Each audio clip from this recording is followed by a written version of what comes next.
今日想交代一下關於我做手術嘅事情，咁特別想同爆袋、大叔披薩、小新講故事，就特登要交代下嘅。想啦，冇話要啦。由起因講起啦，由2001唔知幾多年，我真係唔記得咗啦。呢個就咁啊，睇私家診所，咁啊證實咗有小腸氣。咁嗰陣時係乜都冇做過嘅，即係睇完就算噶啦。跟住就去睇公立醫院，咁啊普通科咁啊安排專科，跟住咧就隔咗唔知幾耐，好快嘅，唔知幾個禮拜定幾個月，唔使幾個月嘅，應該幾個禮拜啦我諗。咁就去睇專科，咁嗰陣時已經安排我去做小腸氣嘅手術噶啦。咁但係我熬底，所以最終係冇一件事嘅。咁啊一直熬到今年啦。咁啊過咗唔知幾多年，咁啊去到2019年，就城大嘅秋祭，好似第二日嚟嘅。我同阿蓮同埋3連勝去 cosplay 活動嗰一日，咁我食完晚餐之後咧，我仲好記得我當時係食係咪魚柳包定雞包咧？雞包好出名嘅，當時城大有一間餐廳，咁啊雞包，跟住好似配薯條，跟住然之後3連勝就溝我薯條食，我好記得嗰一晚。咁嗰一晚咧，我有小腸氣發作，即係食完晚餐之後啦。咁又係屬於呢個紅血狀態嘅，咁但係最後都係翻到屋企嘅，冇咩嘢嘅，痛完就算噶啦。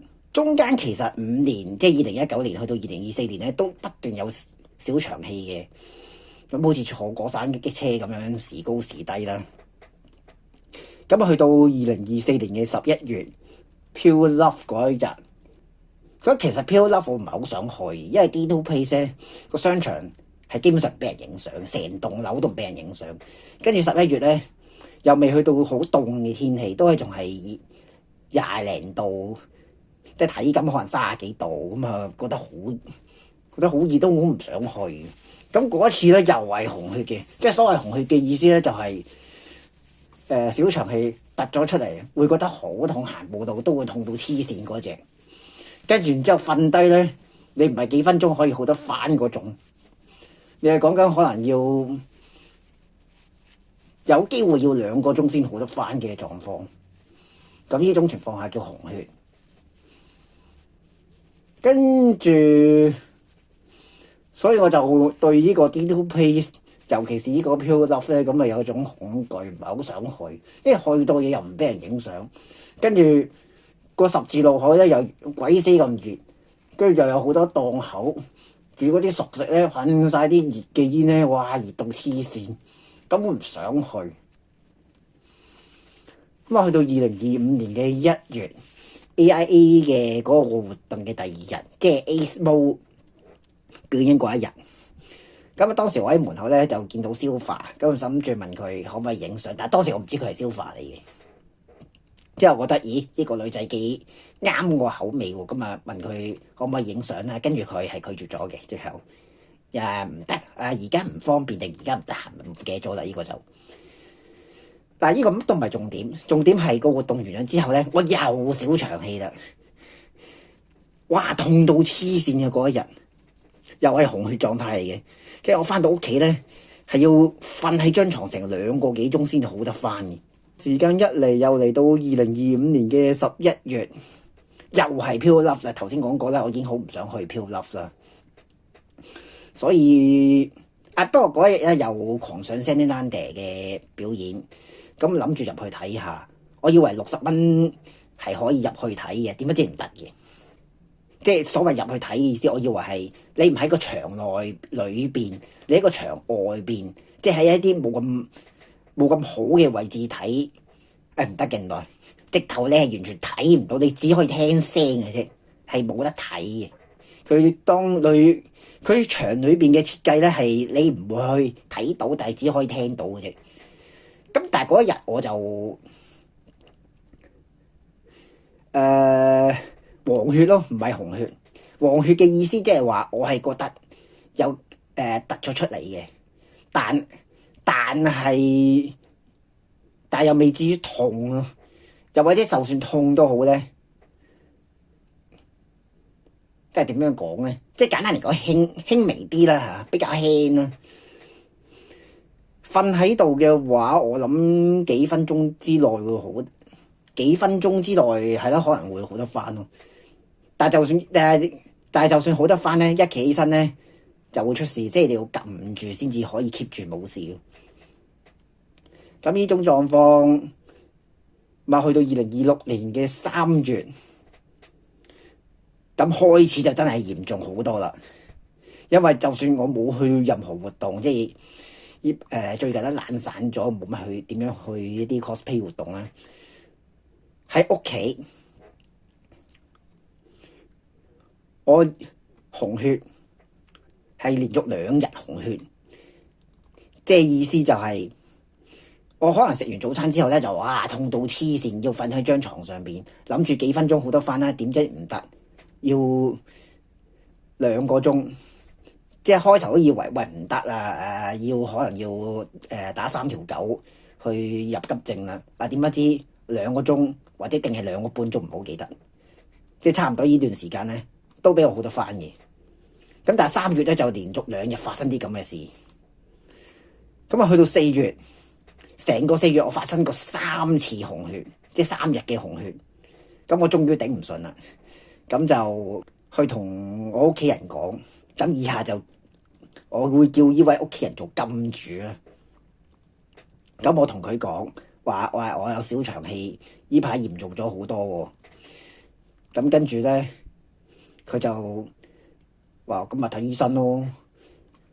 咁於是乎咧就 book 咗呢個即係4月24號，咁開始去預約睇醫生啦。咁但係自從2026年開始咧，就有一個好嚴重嘅問題，就係加價，獅子開大口，3倍價錢，所以搞到我本嚟睇皮膚科咧係4月頭嘅。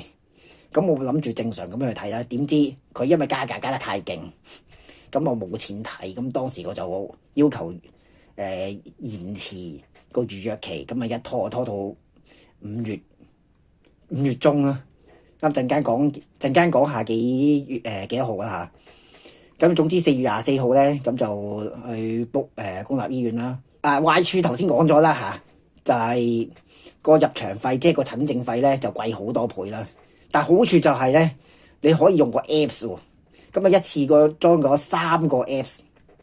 因為你以前如果你要預約嘅話咧，你係要輸入呢個，你又要輸入語言，跟住又要身份證號碼，又要輸入呢個年份，咁你先至可以知道，即係1分鐘嘅輸入嘅程序，咁你先至可以知道咧係有冇位嘅，多數都冇位嘅。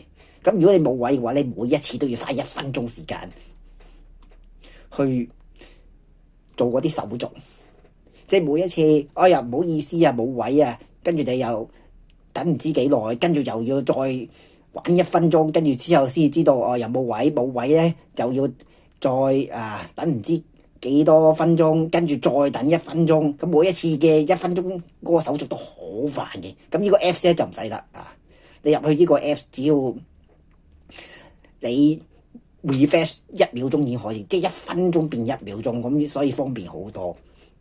同埋仲有其他啲好處嘅就係譬如你預約下個幾時到，你係幾多個 number 或者就快到你咧，佢會通知你。仲有第3個好處就係佢會即係你有診症嘅報告或者啲藥單咧，佢會喺個 Apps 裏邊出現嘅。就暫時係睇到呢3個好處啦嚇。當日睇公立醫院就冇㗎，冇藥㗎，冇藥食嘅。我開頭都以為喂會唔會有啲打針啊，或者藥丸啊，或者藥水，係乜都冇嘅。連藥膏都冇嘅，乜都冇嘅。即係小腸氣手術，小腸氣就你一係唔做，一係就做手術嘅啫，冇第二個選項嘅，基本上。咁係啦，即係個金主都話即係當醫生問我女醫生嚟嘅，係女醫生嚟嘅。咁佢係講漏咗樣嘢，就係佢有幫我檢查嘅。咁啊，發覺我啲腸咧原來係跌咗落個睾丸嗰度嘅。咁佢就教佢有親自去示範一下點樣去還原翻個狀況咯。咁原來係用咳嗽嘅方式。咁而家我唔需要啦嚇，但係當時嘅我係需要用呢一種方法嘅。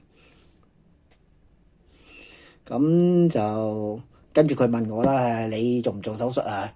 咁跟住我望一望個金主，因為我知道咧做手術風險又大，錢又要使得好貴，咁所以我下意識都望一望佢。跟住佢就話做啦，呢啲錢唔慳得嘅。咁結果就咁啊預約啦嚇，咁就幫我安排咗去做呢個專科。咁但係跟住下一日即係4月25號咧，金主就決定喂，唔好喎，公立醫院太耐嘅喎，你分分鐘死咗都未有得睇喎，係睇咋，唔係即時做手術嘅。即係下次如果公立醫院咧，今次係嗱第一步咧就係去公立醫院，跟住咧第二步只係睇咋，第三步先至係做手術啊。但我第二步咧都有排，即係簡單嚟講就係你分分鐘死咗都未有得睇第二步。咁所以就佢幫我，即係個金主啦，就幫我咧就預約去第二間私家醫院，即係唔係之前我話2001唔知幾多年睇嗰間，唔係嗰一間，係我從來未睇過嘅另一間。咁啊預約咗去到4月27號啦，一嚟就嚟到4月27號啦。私家診所。你可以當佢係第二步咯，即係已經唔係話普通科跟住去睇專科，呢個已經你可以當係專科。咁幫我安排呢個逐步嚟啊。咁啊第一步係登記，咁啊10點鐘，咁諗住10點鐘。就好快有得睇啦，即係你普通嘅公立醫院到快啫。點耐法都應該1個鐘頭就有得睇啊嘛。唔好意思啊，呢個私家診所咧1個鐘頭只係等醫生翻嚟啫。我都覺得好意外地等得耐嘅。跟住醫生翻到嚟，你唔好以為即刻可以睇你嘅。因為前邊仲有5條友啊，跟住仲未講完啊。原來咧，第一、第二、第三，睇完第3條友之後咧，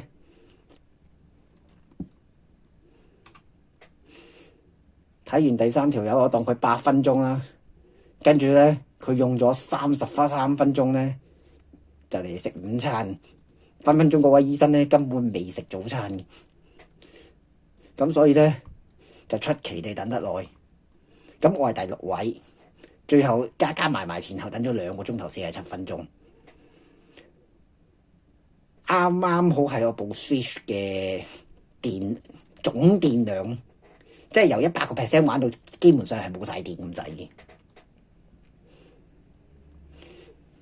因為我預等1個鐘嘅啫嘛，點不知哇等咗成2個鐘頭47分鐘，嗰陣時真係好心急，冇乜耐性，即係玩 Switch 已經滿足唔到我要周圍行，同埋當時我仲小腸氣發作噶嘛，痛啊嘛。咁去到12點47分咧，唔知係咪因為我個狀況太嚴重嘅關係咧，我比起其他病人咧係需要睇更長嘅時間，一睇就睇咗21分鐘。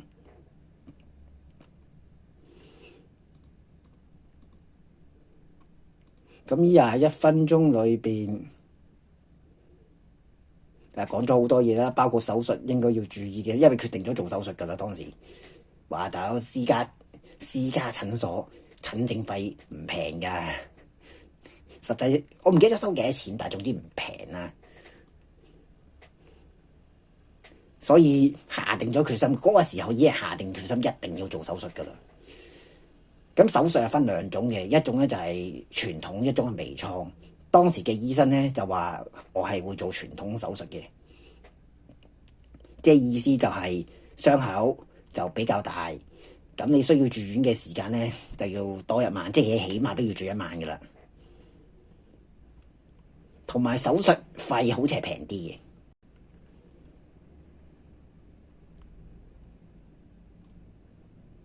另外就係手術完咗之，但一般人有啲人要拆線嘅，咁我就唔使拆線嘅。仲冇嘢講漏咧？暫時係咁咯，跟住好啦，睇完醫生啦。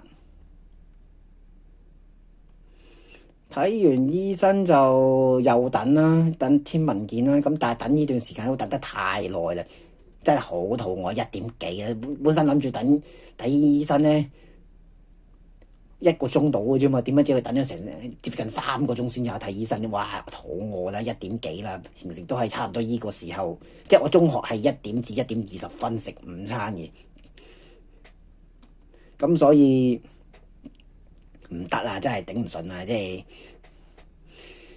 咁啊去咗食午餐啦。咁啊好多年都未試過堂食噶啦，已經對上一次應該係臨病3部曲，沙士在臨之前啦，即係講緊係幾年噶啦，已經有好多年冇去堂食噶啦。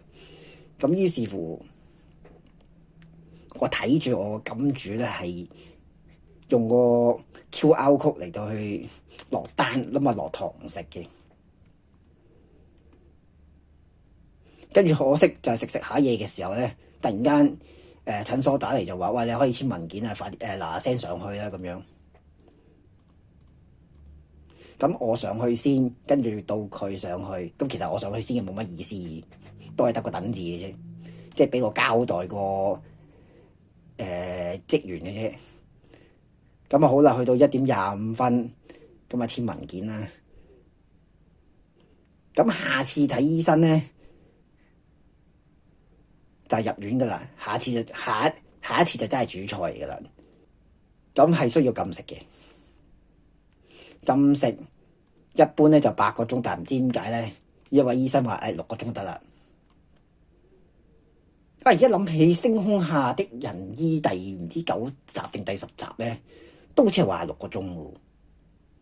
咁佢話6個鐘就，但係因為我熬底嘅關係，我最後係擅自去到8個鐘咁長嘅。咁但係總之講翻呢一筆先，咁啊6個鐘。所謂禁食嘅意思係真係任何食物、任何飲品都唔得，水都唔飲，水得唔得咧？醫生就話你可以飲一小啖都得嘅。跟住然之後咧，個 counter 個職員咧就話你啷口就得。跟住大叔 pizza 就笑佢啦，啷口飲啦，飲落肚啦，不過係小卒職員。咁但係我到最後都淆底嘅。咁我唔單止唔係6個鐘，而係8個鐘以上。而呢8個鐘裏邊咧，我一滴水都冇飲過嘅，因為我淆底啦嚇。好啦，繼續。5月2號，我終於收到公立醫院嘅安排睇專科嘅日期，係睇啫喎，唔係做手術喎。咁幾時咧？下年嘅3月，真係笑咗出嚟。下年3月，我有冇命捱到嗰一日都成問題。哈哈哈！好啦，前菜講完，下一集講主菜。